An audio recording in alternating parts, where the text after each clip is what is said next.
بسم اللہ الرحمن الرحیم۔ ناظرین، آج بہت ہی کمال کی ویڈیو لے کر حاضر ہوا ہوں۔ تمام حضرات ویڈیو کو آخر تک ضرور دیکھیے گا۔ ہم بستری کا وہ کون سا اسلامی طریقہ ہے جسے قرآن و حدیث میں پسند کیا گیا ہے؟ ناظرین، قرآن حدیث میں ہم بستری کرنے کے دو ایسے طریقوں کو بیان کیا گیا ہے جن کو تقریباً ہر عورت پسند کرتی ہے۔ دراصل میاں بیوی سے تعلقات کے کچھ ایسے مسائل ہیں کہ جن کا جاننا ہر مسلمان مرد اور عورت کے لیے ضروری ہے۔ مسئلہ یاد رہے کہ شادی سے پہلے میاں بیوی اور اولاد کے حقوق کے مسائل سیکھنا فرض ہے۔ حدیث شریف میں آتا ہے کہ جس طرح حرام صحبت پر سزا ہے، اس طرح جائز صحبت پر بھی نیکیاں ہیں۔ حضرت سیدنا جنید بغدادی رحمت اللہ تعالی علیہ فرماتے ہیں کہ ہر انسان کو جماع کی ایسی ہی ضرورت ہے جیسے غذا کی، کیونکہ بیوی کے طہارت کا سبب ہے۔ جب شوہر اپنی بیوی سے ہمبستری یعنی مباشرت کا ارادہ کرے، اور بالخصوص شادی کی پہلی رات اور اس کے بعد بھی، تو شوہر کو چاہیے کہ ان آداب و طریقہ کار کے مطابق عمل کرے۔ انشاءاللہ شیطان کی مداخلت سے محفوظ رہیں گے اور نیک صالح اولاد پیدا ہوگی۔ مگر یاد رہے کہ سطر کھولنے سے پہلے ہم بستری کی دعا پڑھے، اور سب سے بہتر ہے کہ جب کمرے میں داخل ہو تبھی بسم اللہ شریف پڑھ کر دایاں قدم اندر داخل کرے۔ اگر ہمیشہ ہی ایسا کرتا رہے گا تو شیطان کمرے سے باہر ہی ٹھہر جائے گا، ورنہ وہ بھی آپ کے ساتھ شریک ہوگا۔ باروایت تفسیر نعیمی، ناظرین، عورت کے اندر مرد کے مقابلے 100 گنا زیادہ شہوت ہے، مگر اس پر حیا کو مسلط کر دیا گیا ہے۔ تو اگر مرد جلدی فارغ ہو جائے تو فوراً اپنی بیوی سے جدا نہ ہو، بلکہ کچھ دیر ٹھہرے پھر الگ ہو۔ فتاوی رضویہ میں ہے کہ جماع کے وقت کسی اور کا تصور کرنا بھی زنا ہے اور سخت گناہ ہے۔ جماع کے لیے کوئی وقت مقرر نہیں، ہاں بس اتنا خیال رہے کہ نماز فوت نہ ہونے پائے، کیونکہ بیوی سے بھی نماز، روزے، اعتکاف، حیض و نفاس اور نماز کے ایسے وقت میں صحبت کرنا کہ نماز نکل جائے حرام ہے۔ مرد اور عورت کو ایک دوسرے کا سطر یعنی شرمگاہ دیکھنا اور چھونا جائز ہے، مگر حکم یہی ہے کہ مقام مخصوص یعنی شرمگاہ کی طرف نہ دیکھا جائے۔ اس سے نسیان یعنی حافظہ کمزور ہونے کا مرض لاحق ہوتا ہے اور نگاہیں بھی کمزور ہو جاتی ہیں۔ ہم بستری سے فراغت کے بعد مرد اور عورت کو الگ الگ کپڑے سے اپنا شرمگاہ صاف کرنا چاہیے، کیونکہ دونوں کا ایک ہی کپڑا استعمال کرنا نفرت اور جدائی کا سبب ہے۔ ہم بستری سے احتلام انجال یعنی منی خارج ہونے کے بعد یا دوسری مرتبہ صحبت کرنا چاہتا ہے، تب بھی شرمگاہ کو لازمی دھو لیں، کچھ وقفہ دے کر، اور بہتر یہ ہے کہ وضو کر لے، ورنہ ہونے والے بچے کو بیماری کا خطرہ ہے۔ جماع، مباشرت یا ہمبستری کے کچھ دیر بعد یعنی کم سے کم آدھا گھنٹہ بعد غسل کر لیں، اس میں صحت و تندرستی بھی ہے، اور مرتے وقت حضرت سیدنا جبرائیل علیہ السلام کی زیارت بھی نصیب ہوگی۔ جماع کے فوراً بعد پانی پینا صحت کے لیے مفید نہیں، لہٰذا کچھ وقفے کے بعد پانی پی سکتے ہیں۔ اسلام انسانی زندگی کے تمام تقاضے بخوبی پوری کرتا ہے، بلکہ زندگی کے تمام امور کے لیے پاکیزہ اصول اور فطری نظام پیش کرتا ہے۔ اللہ تعالی حق بات کہنے سے نہیں شرماتا، اس لیے ہمیں اپنے پیغمبر کے ذریعے زندگی کی ہر چھوٹی سے چھوٹی اور بڑی سے بڑی بات بتا دی۔ نکاح اور بیوی سے جماع شرمگاہ کی حفاظت کے ساتھ ایک زائد نسل کا سبب ہے، پھر اللہ اتنی بڑی بات کیسے نہیں بتلاتا؟ یہ بھی ہمیں بتلا دیا کہ پیدائش کے بعد جب بھی کوئی جوانی کی دہلیز پر قدم رکھتا ہے تو اسے فطری سکون حاصل کرنے کے لیے شریک حیات کی ضرورت پیش آتی ہے۔ اسلام نے شریک حیات بنانے کے لیے نکاح کا پاکیزہ نظام پیش کیا ہے۔ جس طرح اسلام نے نکاح کا پاکیزہ نظام دیا ہے، اسی طرح جماع کے بعد بھی صاف ستھری اور رہنما اصول دیے ہیں، اور ان اصولوں کی جانکاری ہر مسلمان مرد عورت پر ضروری ہے۔ یہودیوں کا خیال تھا کہ بیوی کی اگلی شرمگاہ میں پیچھے سے جماع کرنے سے لڑکا بھینگا پیدا ہوگا، جبکہ اللہ تعالی نے قرآن پاک میں یوں بیان فرماتا ہے، تمہاری بیویاں تمہاری کھیتیاں ہیں، لہٰذا تم اپنی کھیتیوں میں جدھر سے چاہو آؤ۔ سورہ بقرہ۔ اس آیت کا مطلب یہ ہے کہ بیوی کی اگلی شرمگاہ میں سے جس طرح چاہیں جماع کر سکتے ہیں۔ شوہر کے لیے بیوی کی اگلی شرمگاہ ہی حلال ہے، جبکہ پچھلی شرمگاہ میں وطی کرنا حرام ہے۔ چنانچہ اس بات کو اللہ تعالیٰ نے اس آیت سے پہلے بیان کیا ہے۔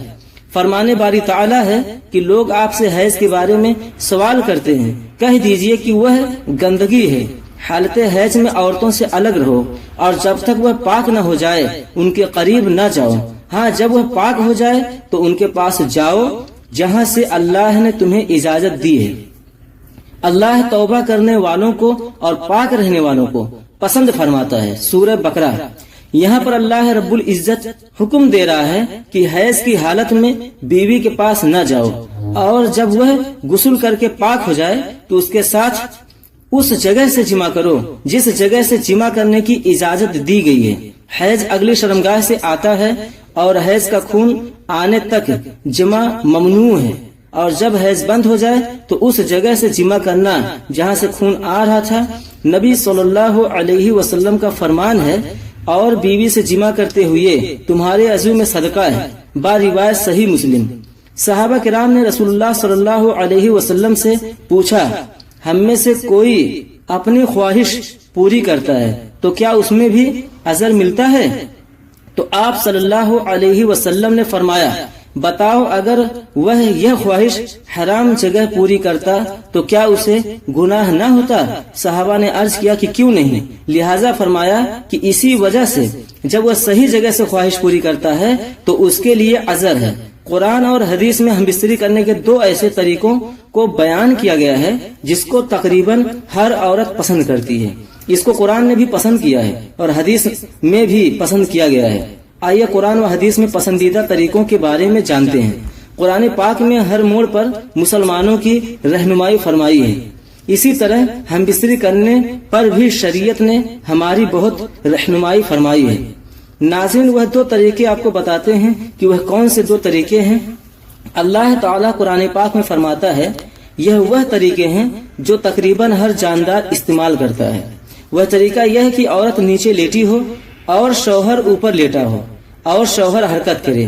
اس کو قرآن پاک میں بیان کیا، عورت نیچے لیٹ جائے اور شوہر اس کے اوپر ہو۔ اس طریقے سے بیوی کے ساتھ صحبت قائم کرنا، اس سے شوہر کو بھی لذت ملتی ہے اور بیوی کو بھی خوب لذت ملتی ہے۔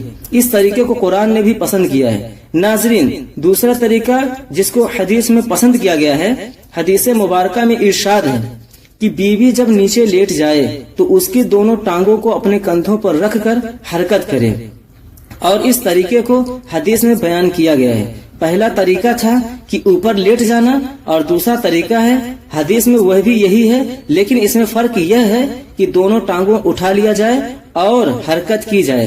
یہ طریقہ ایسا ہے کہ جن عورتوں کو حمل نہیں ٹھہرتا تو بہت جلدی اس طریقے سے حمل ٹھہر جاتا ہے۔ ناظرین، یہ وہ دو طریقے ہیں جن کو قرآن و حدیث میں پسند کیا گیا ہے۔ ایک خاتون نے سوال بھیجا ہے اور کہا ہے، یہ سوال کرنے کے لیے میں بہت شرما رہی ہوں، لیکن میں جاننا چاہتی ہوں کیا یہ غلطی ہے یا نہیں؟ کیا عورت اپنے شوہر کے اوپر بیٹھ کر ہم بستری کر سکتی ہے یا نہیں؟